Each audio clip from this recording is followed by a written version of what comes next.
The best chicken soup starts with the best ingredients. So I have 4 pounds of chicken legs.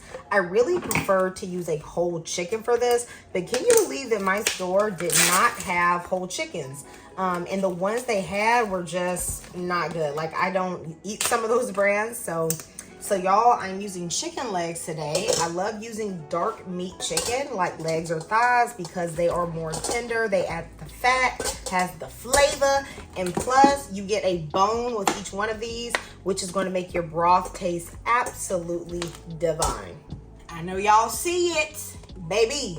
I got some chicken paws, okay, aka chicken feet. Guys, chicken feet, so good for you. Okay, they're full of collagen. They actually don't taste like anything in the broth. You are not going to be eating the chicken feet by itself, okay? We're gonna make the broth with them, and then we're going to fish them out. If you like bone broth, but you don't like the expense, chicken feet is a really good way to get that protein boost at a really low cost. And it actually makes the broth taste more delicious. So I am not going to eat these like by themselves in the soup. I'm just gonna make the broth with them, and then I will fish them out. And of course, this is optional, but look, if you don't feel good, I'm telling you, it helps. It helps a lot. To prep the chicken feet, I'm actually gonna leave the nails on. I know a lot of people will say you gotta take them off, but they actually have their own collagen in them. But I will take off any spots that are dark. I remove those.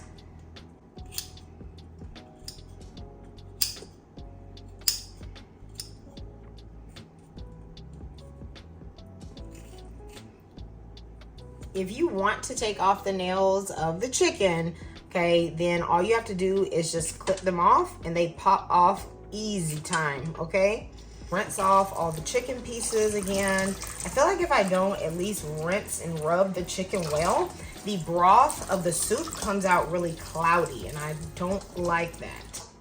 Homemade broths are always the best for soups, guys.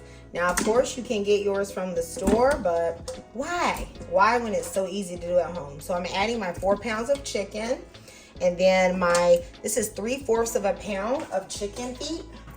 I'm also gonna add some veggies to my Instant Pot. I have some celery and some carrots. Guys, I like to choose like really skinny or small carrots because I won't use them for anything else. So making them into broth is perfect.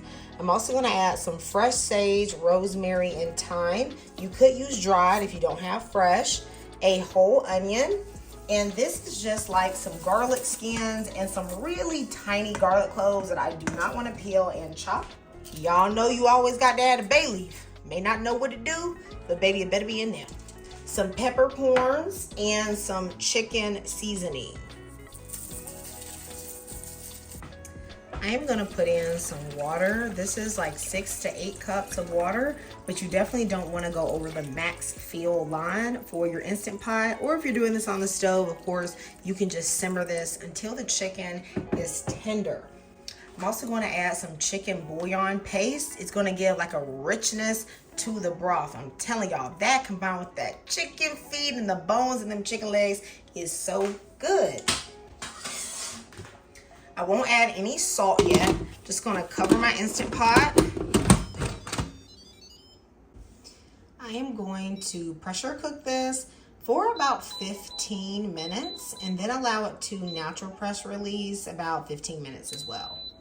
I'm going to use a whole green bell pepper. You can actually use any color bell pepper that you want, but I have the green today, and y'all, it costs less than the other ones, okay? I'm going to snip those seeds right out, and y'all know I ain't throwing away this top, okay? Y'all know grocery's too expensive to be throwing this stuff away. Take each piece, and then you are going to chop your bell pepper into like a small dice. You really want it to flavor the soup, but pretty much just dissolve into the broth and get really delicious. Kick, I'm going to use this jalapeno. I have had this jalapeno in my fridge forever. Y'all, it's on its last leg, but it still got a leg, so we're going to use this.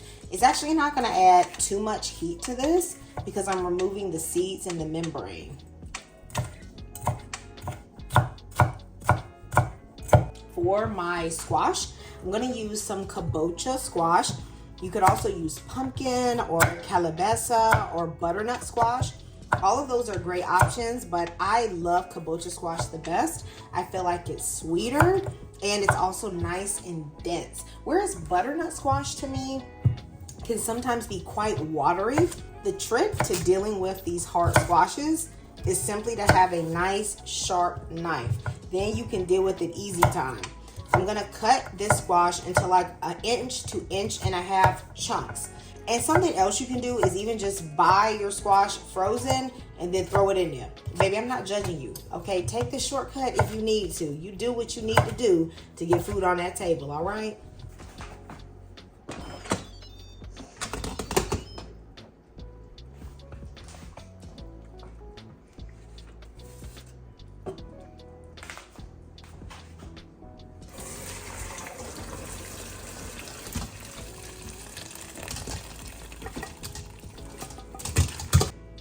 All right, y'all, this meat is super tender, okay? The bones literally have given up all their goodness. They're tender as well. So I'm gonna start picking out all of the bones, the skin, the chicken feet, okay? They have done their duty, y'all. We're not gonna eat them. I told y'all we aren't, so I'm gonna keep my promise, okay? I also like to pick out the skin. It's already given up its good collagen benefits as well, and all the vegetables. As y'all can see, this chicken is so tender, guys. It's just falling apart. So we're not gonna cook this chicken anymore. Just gonna put it in last minute in the soup. I'm gonna take the chicken and separate it from the broth because we'll be using this broth to cook the vegetables first. Y'all see this golden, beautiful broth? Yes, y'all. This broth, full of nutrients, tasting delicious. Add some olive oil to your Dutch oven that's on medium heat. Gonna add some butter, because you know, why not, y'all? All right. Let that melt. And let's go in with all of the veg. My onions, peppers, celery, all of that.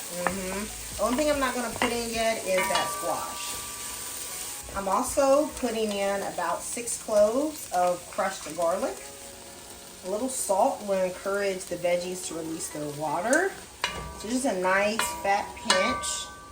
After this has been sauteing for about 3 minutes, I am going to go in with my green seasoning. I will link a recipe for that. This basically has like fresh herbs and garlic, a little ginger, all types of spices and peppers. Just a little bit. I like to freeze it so it's always fresh. I will also put in some spices. So I have oregano, cumin, pepper, as well as some garlic powder. Now, I don't go heavy on the cumin because I am not a cumin girl. It's a little too earthy for me in large quantities, but it is great in this recipe. Next, I have a tin of green chilies. Now, y'all, these are medium heat and they are fire roasted. Now, did y'all know some heat? Now, that'll knock out some sickness, okay? You got some sinuses? Put some heat on it. But even if you don't feel sick, guys, this is good, okay? But I don't think it makes it too spicy. It's just up to, you know, your tolerance level. Let's add in that delicious broth.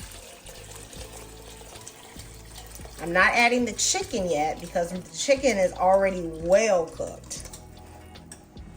I'm gonna season this with a packet of chicken bouillon. I know some people don't like this. They think it's too salty. But remember, I didn't add any salt to this broth. So this is the only salt so far other than that little bit I put in the veg. And I'm also going to use some Sazon Tropical. You could also use complete seasoning. This has salt, garlic powder, onion powder, and herbs in it. I watch my salt whenever I make recipes by adding my bouillons first sometimes. That way I can get the flavor kick. And then I can just adjust the salt later. We don't have to overdo it to get a good flavor. I'm gonna go ahead and put in that squash and some fire roasted corn. You can use regular canned corn, but that fire roasted, maybe that hit different. Okay, if you can get it, they sell it frozen at Trader Joe's, okay? I'm only gonna use about 1/2 cup of corn, but you certainly could use more. I try to keep the carbs a little bit on the lower side. That's just for, you know, how I like to eat. But, you know, if your family want to go all out, baby, you can double the squash, you can double the corn, do whatever you want to do, honey. We're gonna cover this up and simmer this on low for about 15 to 20 minutes until that squash is tender. Let's uncover this pot and see what is going on. Y'all, do y'all see it? Do y'all see it? Okay, this looks so good and it is smelling delicious. Okay, go ahead, smell a little bit. So now we are going to add in all of this chicken. I like to use a lot of chicken, y'all. I like my stuff to be higher on the protein side, so it's just super filling.